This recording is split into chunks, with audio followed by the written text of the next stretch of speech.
Hello, good morning students. I hope all you are fit and fine and stay at home. Yes students, previous class के अंदर जो हमने topic start किया था उस topic के अंदर हमने कंट्रोल फ्लो स्टेटमेंट के बारे में देखा था। तो कंट्रोल फ्लो स्टेटमेंट का मीनिंग मैंने समझाया था कि कंट्रोल फ्लो स्टेटमेंट का मतलब होता है कि एक ऐसे स्टेटमेंट जिसके थ्रू हम किसी भी प्रोग्राम के कंट्रोल को फ्लो को डिसाइड कर सकते हैं। इट मीन्स कि जब हम कोई प्रोग्राम बनाते हैं तो प्रोग्राम बनाते समय यूज़र के ऊपर ये कॉन्सेप्ट होता है कि अगर हम प्रोग्राम को लेंदी वे में बनाते हैं तो भी प्रोग्राम चलेगा, अगर प्रोग्राम को हम छोटे वे में बनाएंगे तो भी प्रोग्राम चलेगा। लेकिन जब कोई प्रोग्राम बनाया जाता है तो प्रोग्राम का मेन कॉन्सेप्ट ये होता है कि जितना हो सके प्रोग्राम छोटा होना चाहिए, यूज़र फ्रेंडली होना चाहिए, ईजी होना चाहिए।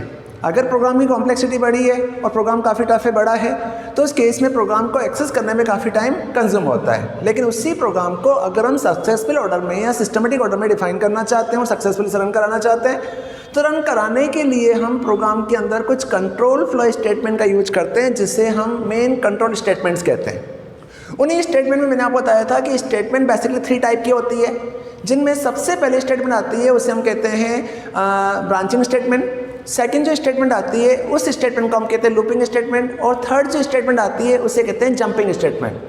तो फर्स्ट ऑफ ऑल केस में सबसे पहली जो स्टेटमेंट यूज में आती है उस स्टेटमेंट को हम कहते हैं ब्रांचिंग स्टेटमेंट, जिसे हम कंडीशनल स्टेटमेंट भी कहते हैं।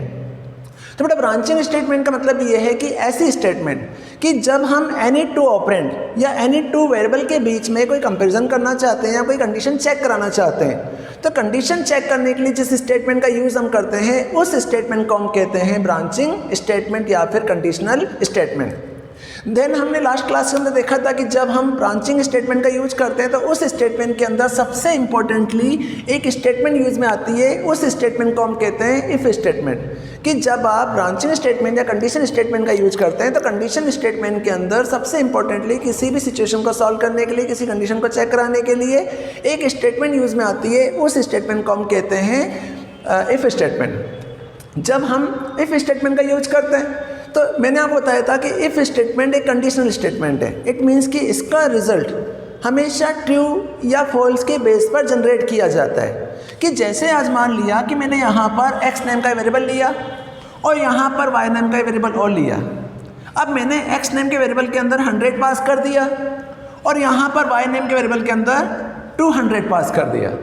अब मुझे अगर इन दोनों वेरिएबल को ऐड करना है, इन दोनों के बीच में टोटल करानी है, एडिशन कराना है, तो एडिशन कराने के लिए मैंने बीच में प्लस लगा दिया। जैसे मैंने प्लस ऐड किया तो आंसर क्या आएगा, 300 आ जाएगा। इट मीन आंसर मेरा क्या शो हो जाएगा, 300 शो हो जाएगा। अब अगर मैं ये चाहता हूँ कि मैंने यहाँ पर प्लस ना लगाकर यहाँ पर greater than, less than, equal to या नॉट इक्वल टू लगा दिया, तो जैसे ही मैंने ये सिंबल अप्लाई किए तो हम ये जानते हैं कि ये सिंबल एक्चुअल में रिलेशनल ऑपरेटर के सिंबल है। इट मीन्स कंडीशनल ऑपरेटर के सिंबल हैं जिनका रिजल्ट हमेशा ट्रू या फॉल्स ही शो होता है और कुछ शो नहीं होता है। तो अगर मैं इन दोनों के बीच में कोई कंपैरिजन करना चाहता हूँ कि जैसे मैंने अगर यहाँ पे ग्रेटर देन सिंबल लगा दिया तो ग्रेटर देन लगाने के बाद ये जो लाइन आपके सामने शो हो रही है इस लाइन को हम कहते हैं एक्सप्रेशन। तो जब रिजल्ट एग्जीक्यूट होगा तो चेक होगा कि 100 is greater than equal to 200। क्या 100 200 से बड़ा है?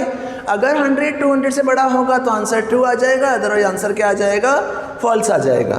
तो इस केस को हम कहते हैं कंडीशन, और इस कंडीशन को ही चेक करने के लिए जिस स्टेटमेंट का यूज़ होता है उस स्टेटमेंट को हम कहते हैं कंडीशनल स्टेटमेंट। उसी कंडीशनल स्टेटमेंट में सबसे इंपॉर्टेंट जो स्टेटमेंट यूज़ में आती है उस स्टेटमेंट को हम कहते हैं इफ स्टेटमेंट।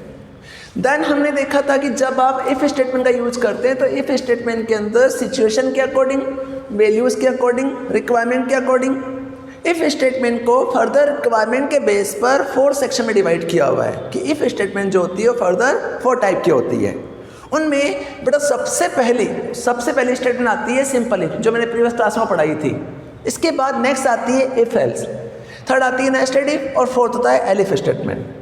तो सबसे पहले केस में प्रीवियस क्लासेस के अंदर ये दोनों स्टेटमेंट हम पढ़ चुके थे, बट इनको थोड़ा सा एक बार रिवाइज करेंगे, देन नेक्स्ट टॉपिक पे चलेंगे। तो सबसे पहले स्टेटमेंट आती है सिंपल इफ। तो सिंपल इफ स्टेटमेंट का मतलब मैंने बताया था कि एक ऐसी स्टेटमेंट जिसमें हम केवल कंडीशन को ट्रू को ही चेक करते हैं, कंडीशन फॉल्स पोर्शन को चेक नहीं करते हैं, तो उस स्टेटमेंट को हम कहते हैं सिंपल इफ स्टेटमेंट।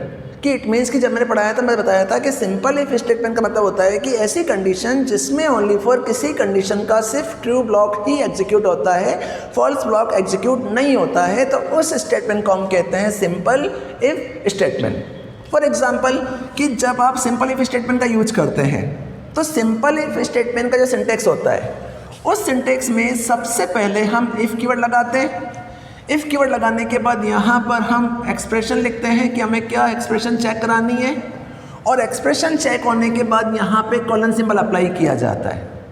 अब कॉलन सिंबल अप्लाई करने के बाद यहाँ पर आप स्टेटमेंट को एग्जीक्यूट करते हैं कि आपको किस स्टेटमेंट को चेक करना है। तो ये जो सिंटेक्स आपके सामने आ रहा है, इस सिंटेक्स को हम कहते हैं simple if statement. It means कि जब एक्सप्रेशन चेक होगी तो एक्सप्रेशन चेक होने के बाद अगर कंडीशन ट्रू मिलेगी तो ये अंदर चला जाएगा, अगर कंडीशन फॉल्स मिलेगी तो बाहर निकल जाएगा। अब इसमें मैंने एक चीज़ आपको इंपॉर्टेंटली और समझाई थी कि जब भी हम लूप या किसी कंडीशन या किसी फंक्शन स्टेटमेंट को लिखेंगे तो उसके लास्ट में हमेशा कॉलन लगाएंगे। उसके लास्ट में क्या लगाएंगे? कॉलन लगाएंगे। तो एक कॉलन सिंबल लगाने का मतलब ये है कि नेक्स्ट स्टेटमेंट इसकी सब स्टेटमेंट मानी जाएगी, that is A compound statement. तो ये जो लिखा जाएगा वो इसके 4 इंडेंट्स आगे लिखा जाएगा। इट मीन्स कि ये जो स्टेटमेंट है वो इस पर डिपेंड कर रही है। अगर ये चलेगी तो ये स्टेटमेंट एग्जीक्यूट होगी, अगर ये नहीं चलेगी तो इसको भी एग्जीक्यूट नहीं किया जाएगा। फॉर एग्जाम्पल कि जैसे आज मुझे सिंपल सा एक प्रोग्राम जनरेट करना है जिसमें मुझे एक वेरिएबल के अंदर वैल्यू पास करानी है और उस वैल्यू को मुझे चेक करना है कि क्या वो वैल्यू 1000 से बड़ी है या छोटी है।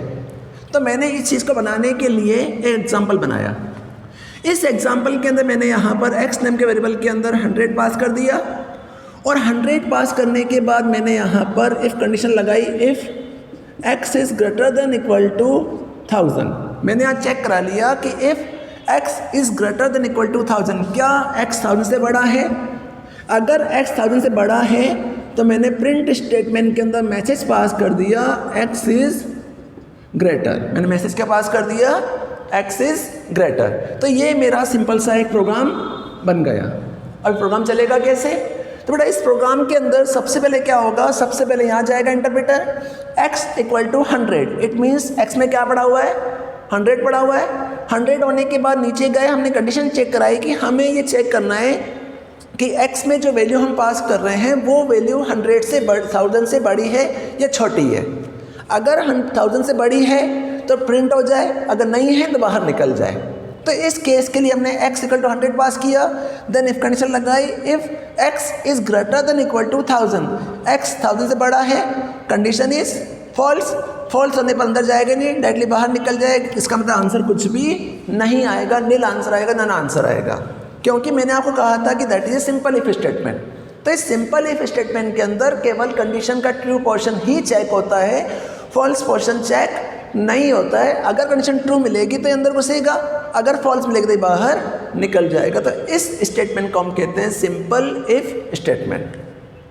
इसी सिंपल इफ स्टेटमेंट के बाद सेकंड स्टेटमेंट मैंने आपको बताई थी इफ एल्स स्टेटमेंट। तो बेटा इफ एल्स स्टेटमेंट का मतलब होता है कि अगर हम किसी कंडीशन के ट्रू ब्लॉक के साथ साथ फॉल्स ब्लॉक भी चेक करना चाहते हैं कि अगर कंडीशन ट्रू नहीं मिलेगी तो फॉल्स तो मिलेगी। तो अगर हम किसी कंडीशन की ट्रू पोर्शन के साथ साथ अगर उसका फॉल्स पोर्शन भी चेक करना चाहते हैं, फॉल्स स्टेटमेंट भी चेक करना चाहते हैं, तो उसके लिए हम इफ़ और एल्स स्टेटमेंट का यूज करते हैं। जब आप इफ़ एल्स स्टेटमेंट का यूज करते हैं तो उसका सिंटेक्स होता है। उस सिंटेक्स में सबसे पहले इफ़ कीवर्ड लिखा जाता है। इफ़ कीवर्ड लिखने के बाद एक्सप्रेशन चेक होती है। एक्सप्रेशन चेक होकर स्टेटमेंट को चेक करता है। अगर ये ट्रू नहीं मिलता है तो यहाँ पर क्या लग जाएगा? एल्स पोर्शन लग जाएगा। यहाँ पे क्या लगा देंगे? एल्स लगा देंगे। और एल्स लगने के बाद यहाँ पर स्टेटमेंट को चेक करा लेंगे। यहाँ पर क्या कर देंगे? स्टेटमेंट को चेक कर देंगे। तो ये प्रोग्राम हमारा यहाँ से लेके यहाँ तक इसकी स्टेटमेंट बन जाएगी। अब ये जो पोर्शन आपके सामने आ रहा है इस ब्लॉक को कहते हैं ट्रू ब्लॉक, और ये जो ब्लॉक आपके सामने आ रहा है इस ब्लॉक को हम कहते हैं फॉल्स ब्लॉक। तो इसका मतलब ये हो गया कि अगर ये कंडीशन को चेक करेगा तो कंडीशन चेक होने के बाद या तो कंडीशन ट्रू मिलेगी या फिर फॉल्स मिलेगी।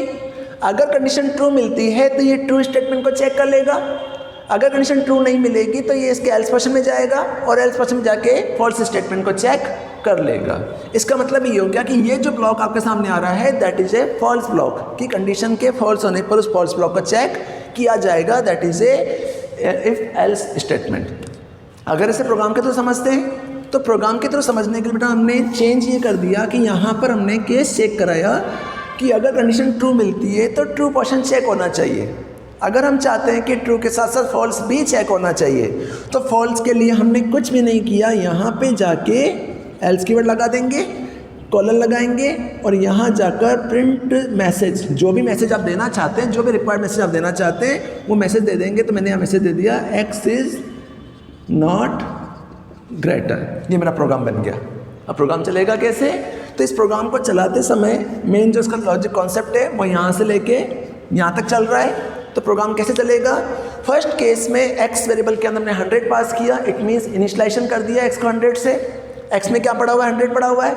100 होने के बाद अंदर जाके इफ़ कंडीशन चेक कराई, if x is greater than equal to 1000, क्या x 1000 से बड़ा है?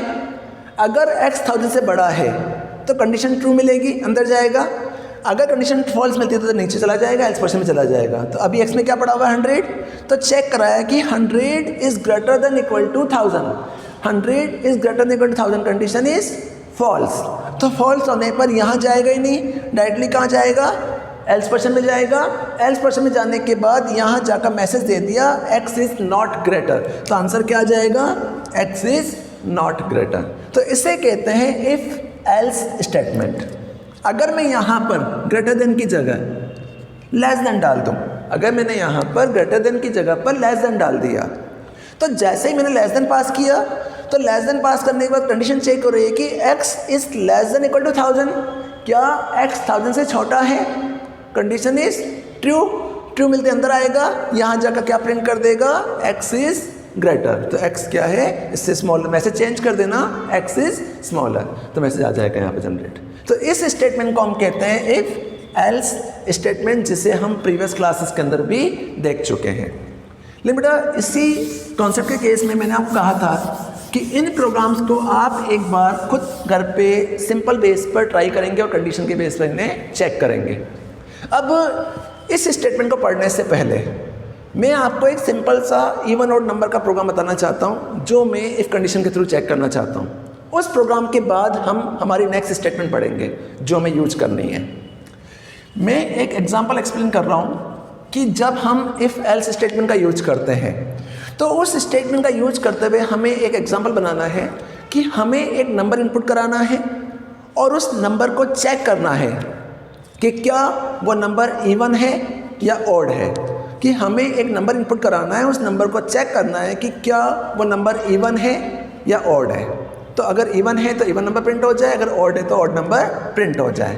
तो इस चीज़ को प्रोग्राम को बनाने के लिए सबसे पहले मैंने यहाँ पर no equal to integer of input message दिया, मैसेज पास कर दिया, एंटर वैल्यू, वैल्यू पास करा दी। यहाँ पर क्या कर दिया? एंटर वैल्यू, वैल्यू पास करा दी। वैल्यू पास करने के बाद यहाँ जाकर इफ़ कंडीशन लगाई, if n o mod 2 equal to 0। Condition क्या लगा दी कि if n o mod 2 equal to 0, then print करा दिया नंबर इज़ इवन। अगर ट्रू नहीं मिलता है तो इसके एल्स पोर्शन में गए और एल्स पोर्शन में मैसेज दे दिया प्रिंट नंबर इज ऑड। ये हमारा प्रोग्राम बन गया। अब ये प्रोग्राम कैसे बना कि ये मैं समझना कि सिर्फ हम कंडीशन को ही चेक करा सकते हैं। इसका मतलब ये है कि हर प्रोग्राम को बनाने के लिए हमें इन कंट्रोल स्टेटमेंट्स का यूज करना होगा और कोई भी प्रोग्राम हम इसके थ्रू डेवलप कर सकते हैं, कोई भी प्रोग्राम इसके थ्रू बना सकते हैं। अब इस चीज़ को समझने के लिए मैंने यहाँ पर एक प्रोग्राम दिया कि write a program to input any number at run time and check that number is the even number और ऑड नंबर। कि हमें रन टाइम पर एक नंबर इनपुट कराना है और उस नंबर को चेक करना है कि क्या वो नंबर इवन है या क्या वो नंबर ऑड है। तो इस सिचुएशन को सॉल्व करने के लिए, इस प्रोग्राम को बनाने के लिए मैंने यहाँ पर एग्जांपल टाइप किया। इस एग्जाम्पल के अंदर सबसे पहले मैंने एनो equal to integer input enter number message pass किया और वैल्यू को इनपुट कराया। वैल्यू इनपुट होने के बाद मैंने कंडीशन चेक कराई कि if n o mod 2 equal to 0, क्या एनो की वैल्यू 2 से पूरी भाग हो रहा है। अगर पूरा भाग चला जाता है तो 0 आ जाता है, तो आंसर है number is even, otherwise number is odd. For example कि फर्स्ट केस में मैंने यहाँ पर एनो के अंदर मान लिया कि नंबर डाला 5, मैंने नंबर का इनपुट कराया, 5 पास किया। अब मुझे पता है कि ये 5 जो नंबर है वो ऑड नंबर है, बट कंपाइलर को नहीं पता है, तो इस चीज़ को चेक करने के लिए मैंने इफ़ कंडीशन लगाई। अब इस कंडीशन के अंदर मैंने यहाँ पे सिचुएशन लगाई कि if n o mod 2 equal to 0, तो इसका मतलब ये हो गया कि यहाँ जो कंडीशन चल रही है उस कंडीशन में हमने यहाँ पे कंडीशन लगा रखी है कि if n o mod 2 equal to 0। तो बेटा इसका मतलब ये हो गया कि फर्स्ट कंडीशन ये हो गई, सेकंड कंडीशन ये वाली हो गई। तो फर्स्ट केस में एनो में क्या पड़ा हुआ है, 5 पड़ा हुआ है, 5 मोड 2 इक्वल टू 0। तो फर्स्ट केस में 5 में आप 2 का मोड निकालेंगे, तो 5 को डिवाइड करेंगे तो क्या आएगा, 2 2 जा 4, यहाँ पे क्या बच रहा है, 1 बच रहा है। इसका मतलब यहाँ पे क्या निकलेगा, 1 निकलेगा। देन हमने इस सिचुएशन से जो आंसर आया उस आंसर को इससे चेक करा लिया कि क्या 1 इक्वल टू 0, क्या 1 0 के बराबर है, कंडीशन इज फॉल्स। जैसे ही फॉल्स मिलेगा ये कहाँ जाएगा, फॉल्स पोजीशन में जाएगा और आंसर आ जाएगा नंबर इज ऑड।